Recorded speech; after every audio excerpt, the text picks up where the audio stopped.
संतोष देशमुखांच्या हत्येमधील सगळ्यात महत्वाचा आरोपी हा कृष्णा आंधळे आहे.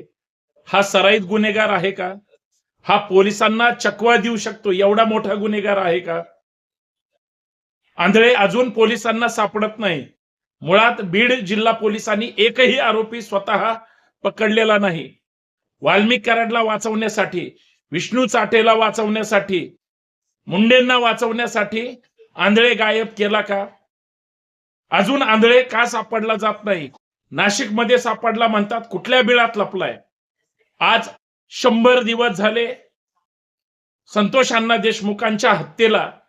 अजूनही पोलिसांना जर आरोपी सापडत नसेल, गृहमंत्री महोदय, मुख्यमंत्री महोदय आणि बीड जिल्ह्याचे पोलीस अधीक्षक, तुम्हाला एक ना एक दिवस उत्तर द्यावं लागेल. जर पोलिसांना आरोपी सापडत नसेल तर आजकालची हायटेक यंत्रणा काय कामाची आणि कोण वाचवतंय आंधळेला, याचा शोध आणि बोध घेणं गरजेचं आहे. सगळे आरोपीला वाचवतायत असा संशय निर्माण होतोय. तुम्हाला काय वाटतं?